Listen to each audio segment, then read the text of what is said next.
Next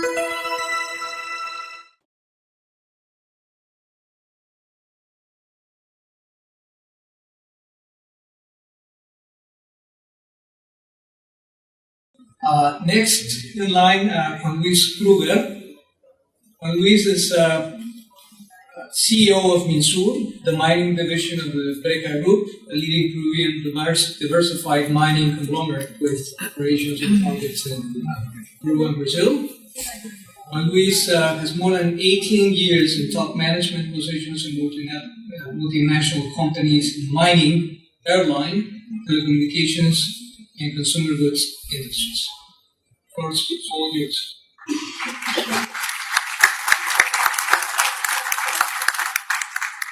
Thank you, Pablo, and good morning, everyone. I would like to start, well, this is just the regular disclaimer. I would just like to start talking a little bit about our company and the evolution that we've had in the past. Our involvement in Minsur started more than 40 years ago when the group acquired the Santa Fe mine. At that time, it was a small copper mine, which in time ended up being the largest and richest tin deposit in the world. Some important milestones were that we decided to integrate further downstream in the value chain. In 1996, we constructed our tin smelter and refinery in Pisco, which is still today one of the most efficient tin smelters in the world. Then the group kept growing, and by 2012 we decided to diversify into the gold industry a little bit. And in 2013 we started operations of our Pucamarca gold mine, which is located in Tacna, in the southern part of the region. Then in 2012 we also decided to diversify into copper, and that's how we acquired at that time 70% of the Mina Justa project, which is actually a very important project to us as a company and for the whole group. In 2018, it took us 6 years to develop the project, and we're going to talk in more detail about the development of the project. But in 2018, we were able to get Alzar, the Angelini Group from Chile, to buy a 40% stake on the project. So we're very happy with our new partners in developing the project. We have today basically four mines in between Peru and Brazil, 2 smelters, and we have a significant role in the tin industry worldwide. On top of our Mina Justa project, we have another copper project called Mina Marta, which is in Huancavelica, and it's still on the advanced exploration stage and at very early conceptual study levels. But that's going to be probably our second important copper project in the portfolio. Before getting into our strategy, I would just like to reflect on how do we generate value in mining. And it's not only what we do, which was basically really increasing our resources and reserves all the time, working very hard on operational excellence and developing our growth projects, but we believe that it's equally important how we do it. And by how we do it, we're talking about sustainability. And that's basically summarized in talent, innovation, and sustainability in terms of health and safety, environmental care, compliance with regulations, and social development. I'm going to elaborate further down into more detail. Basically, our strategy has been focused on 5 main pillars. First one is to take our assets to the full potential. The second one is to accelerate our exploration and growth projects. And the third one, pretty much in line with the previous one, is to focus on developing 2 very important projects, which are our B2 project in San Rafael and our Mina Justa project in Nazca. It's not a coincidence that 2 of the 6 projects that started construction in Peru in 2018 are under our group's direction. The fourth pillar is to grow through acquisitions and look after transformational alliances. That's part of our strategy. And the fifth one is to basically achieve the highest standards in sustainability. In the first dimension, which is taking our assets to full potential, basically in the last 5 years, we have been able to reduce our cost per ton treated at around 42 to 45% on average on all of our units, and increase throughput between 30 to 45% depending on which of the assets.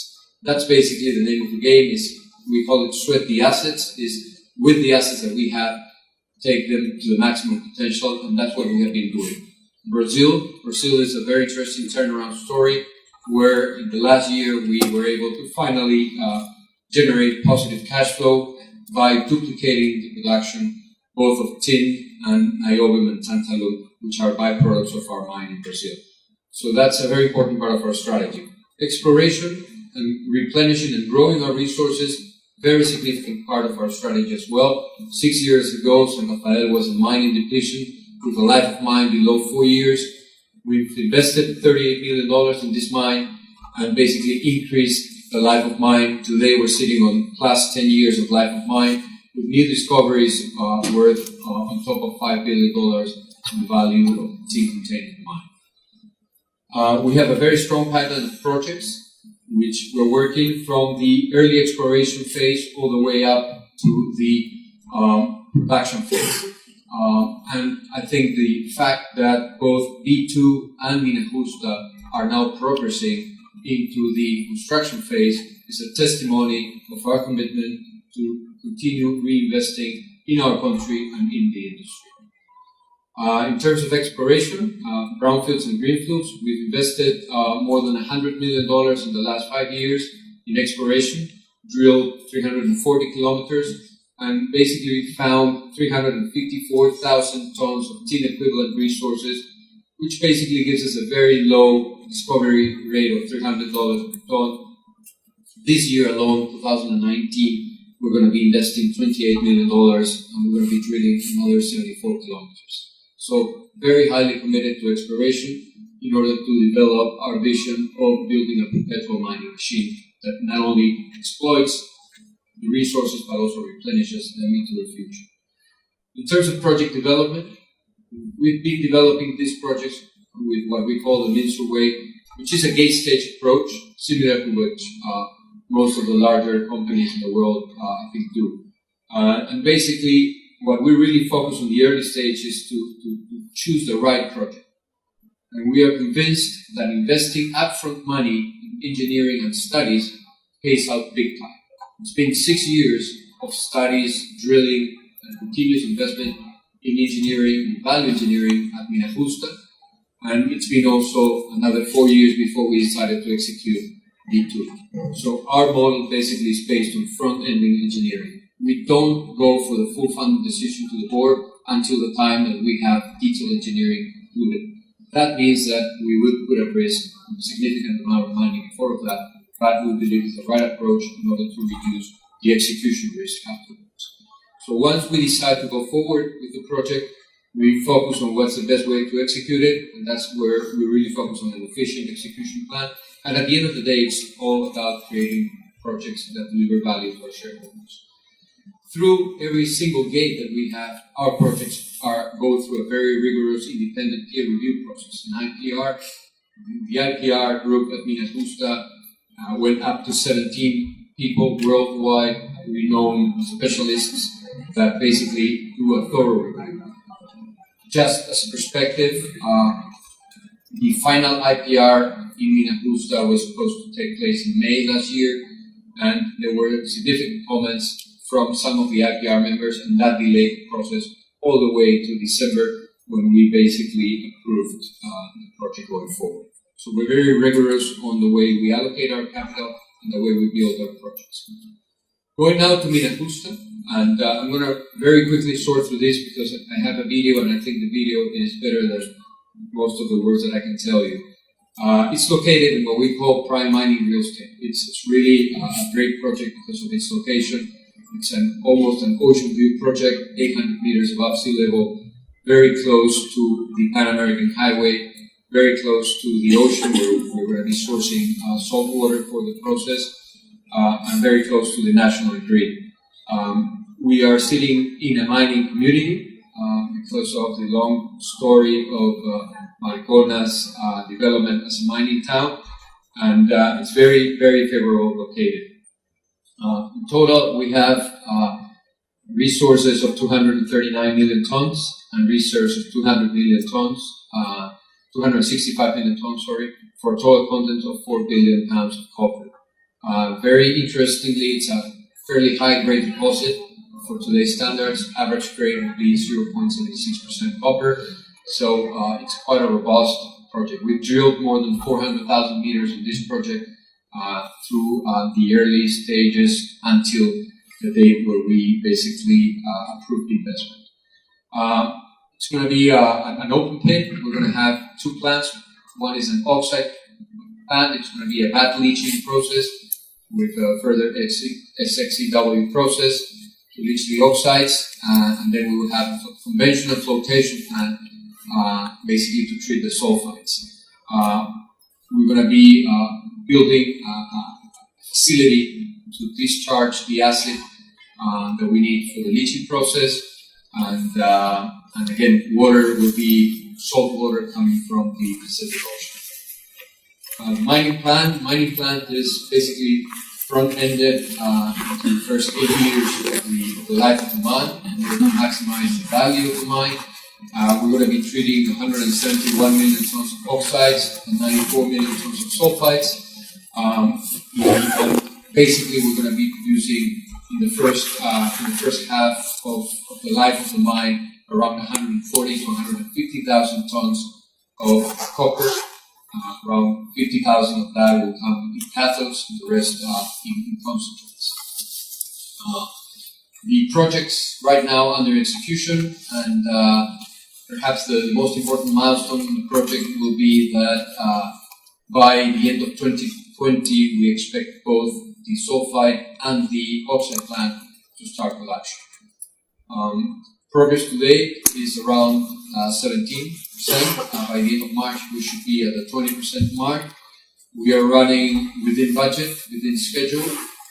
All the permits are in place, and I have to reassure that the level of support that we're getting by the Peruvian government is extremely high. It's remarkable, and it really gives us the level of certainty that we as investors need to keep reinvesting in our country.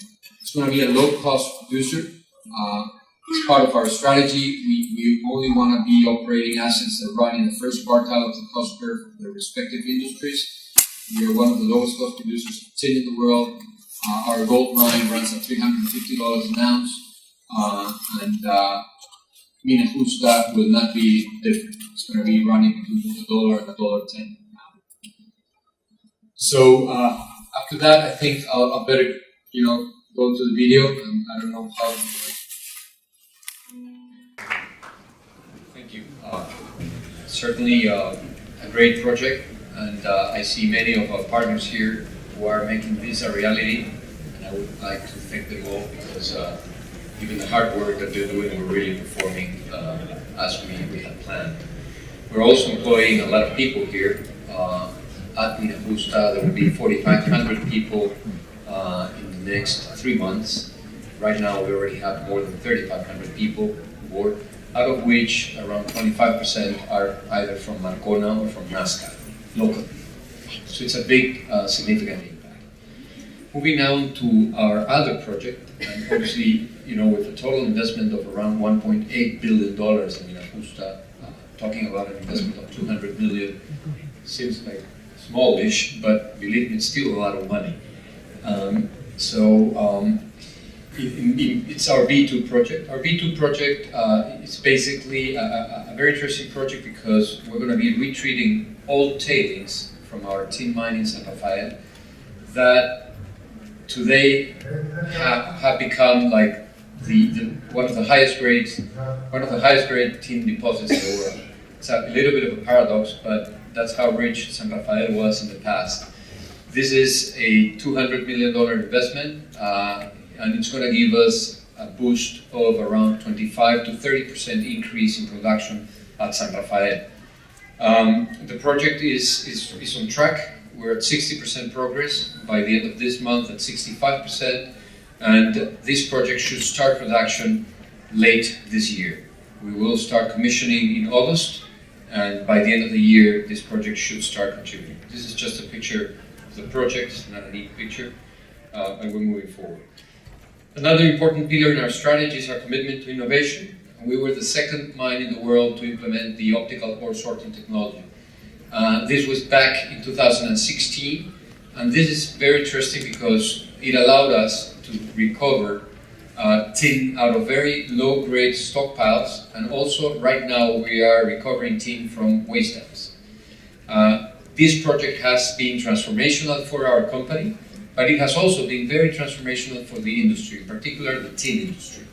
All of the new tin projects that are being right now developed in the world are using this ore sorting technology, and it's just a testimony of our commitment to innovation. It was a $23 million investment, which we paid back in 4 months. So it's been probably the best investment, at least that I've ever done in my life. Going to sustainability. Sustainability is now an industry imperative. And what we see, especially in the tin world, is that customers are not anymore just asking if you were sustainable or not.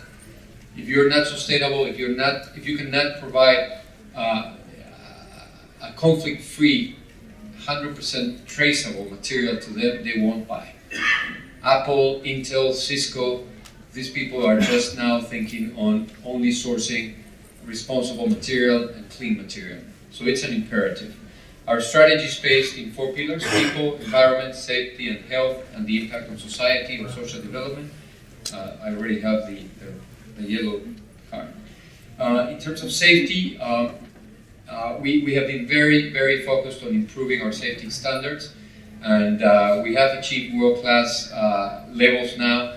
Back in 2018, our lost time frequency rate was 0.5. We won the John T. Ryan Award in 2018, and we basically, our 2 mines were rewarded by recognized by their performance and safety standards. We comply with all the highest sustainability standards in the world. But I think a testimony to our sustainability standards have been the fact that in May 2018 we were admitted to the ICMM. We are the only Peruvian mining company and the only tin producer that has been admitted to ICMM, which is probably an association that groups the mining companies with the top safety and sustainability standards in the world. So we're very proud of that. Last but not least, we have basically developed a brand called Sustainable. This is not a typo, it's just sustainable tin. And that's the way we sell our tin to the world, which is basically a conflict-free, clean tin that complies with the world-class operating and environmental standards, and is basically built upon a philosophy of developing the communities around us and sharing value with the communities. What are the key takeaways? Basically, we believe that sustainability is an industry imperative nowadays, and it's a key pillar of our strategy. It's not only what we do, it's how we do it that is important to us. Our aim is to develop a Peruvian mining company that is a world-class mining company, consolidating our position as a global leader in tin, in the tin industry, and becoming a relevant player in copper and gold. We're very focused on sustainable long-term value creation, mainly through the development of world-class projects and a continuous commitment to exploration and reinvestment in our country and in the industry to build a perpetual mining machine. As a testimony of this commitment, Minsur is the largest local investor in Peru between 2018 and 2020, with a total capital investment program of $2.2 billion, which is fairly big for a company of our size. The reason why we're so committed and focused in Peru is not only because of our long history and heritage in the country, it's because we truly believe that Peru is the best mining jurisdiction in the world. We have not only great geology, with world-class ore bodies, but we have a diversified production base, as the minister was alluding to before. We have great talent, very, very strong skills and capabilities in the country. We are a low-cost producer. We're very competitive in basically all of the metals that we produce in Peru. And we have a very stable political and macroeconomic context where mining is feasible to be developed. So we believe that Peru really ticks all the boxes, and that's the reason why we keep reinvesting in the country for the future. Thank you.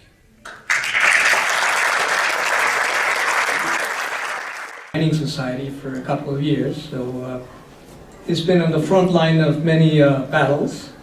And we've heard the minister earlier on refer to this wonderful portfolio of investment projects on the order of $60 billion.